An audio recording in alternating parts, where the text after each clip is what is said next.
دیکھیے اسٹریٹجی میری یہی تھی کیونکہ میں ٹورسٹ نہیں ہوں. پھر بڑگام کی بات کریں، ہم پہلے نارول کی بات کریں گے. یہاں پہ ہماری جو مائیں بہنیں ہیں بہت دور سے جاتے ہیں، لگ بھگ 3 کلومیٹر دور جاتے ہیں پانی لانے.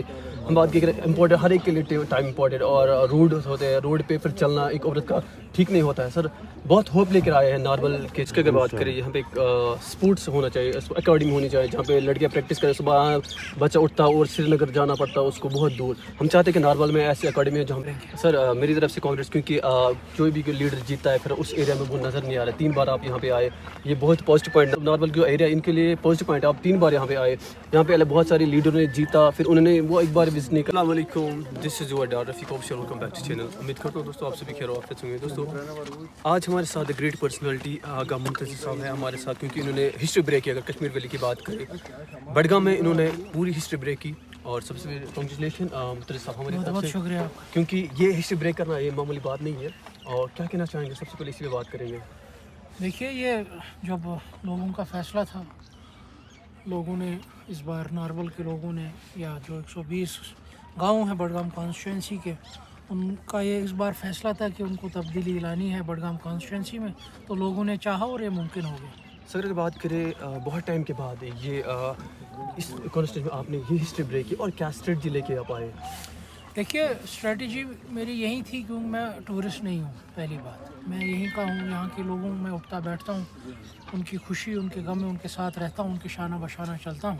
جب لوگوں کو لگا کہ، کیونکہ لوگ اپنے مسئلے مسائل کو لے کر مجھ سے ریلیٹ کرتے ہیں، ان کو لگا کہ یہ ہمارے بیچ میں ہی ہے، ہمارے ساتھ ہی اٹھتا بیٹھتا ہے، تو یہ آسان طریقے سے ہمارے معاملات ایوانوں میں لے گا اور ہمارے ووٹ کی یہ آسان طریقے سے ترجمانی کرے گا. تو اسی لیے انہوں نے مجھ پر بھروسہ کیا. سر اگر بڈگام کی بات کریں، ہم پہلے نارول کی بات کریں گے. یہاں پہ ہماری جو مائیں بہنیں ہیں بہت دور سے جاتے ہیں، لگ بھگ 3 کلومیٹر دور جاتے ہیں پانی لانے. ہم بات کریں امپورٹنٹ، ہر ایک کے لیے ٹائم امپورٹنٹ، اور روڈ ہوتے ہیں، روڈ پہ پھر چلنا ایک عورت کا ٹھیک نہیں ہوتا ہے. سر بہت ہوپ لے کر آئے ہیں نارول کے، جو بہت سارے جو جنہوں نے آپ کو چنا ہے ان کے لیے کیا آپ لے کے آئے؟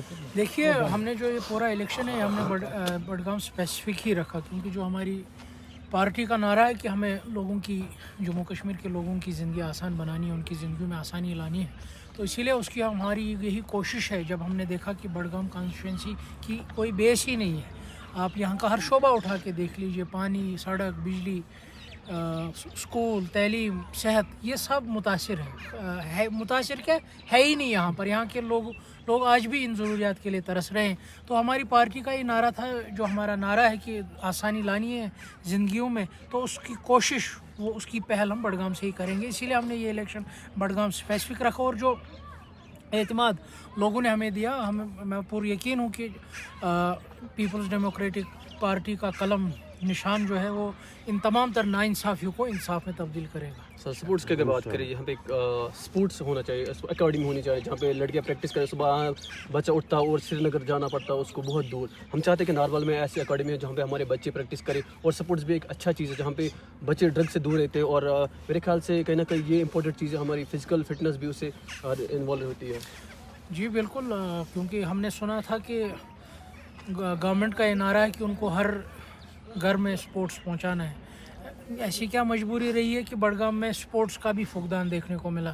اگر ہم نے دیکھا سڑک نہیں ہے، بجلی نہیں ہے، پانی نہیں ہے، کیونکہ بڑا آپٹکس گورنمنٹ نے کیا کہ سپورٹس کا ڈنڈورا پیٹا گیا. ہمیں لگا کہ شاید اس محاذ پر، اس شعبے میں بڈگام کے لوگوں کو کوئی ریلیف ملا ہوگا، مگر افسوس سے ہمیں یہاں پر بھی مایوسی دیکھنے کو ملی. مگر ہم نے ٹیک اپ کیا ہے، ہم نے پلان بنایا ہے کہ جہاں گراؤنڈس موجود ہیں ان کو ہم اپ گریڈ کریں گے، تاکہ وہ ہمارے بچوں کے ٹیلنٹس کو نرش کریں. اور جہاں گراؤنڈ دینے ہوں گے وہاں اس پر بھی ہم کام کریں گے. مل جملہ ہم بڈگام کانسٹیچوئنسی کو بھی سپورٹس نقشے پر لائیں گے، تاکہ یہاں کے بچے بھی آسان طریقے سے اپنے ٹیلنٹ کو نرش کریں گے اور جموں کشمیر کو ریپرزینٹ بڑے بڑے فورمز، بڑے بڑے سپورٹس میں کریں گے. اگر دوسری بات کریں، یہاں پہ ڈسپنسری بھی میرے خیال سے دور ہے، وہ بھی ہم یہاں پہ ملنی چاہیے. دیکھیے یہاں کا پرابلم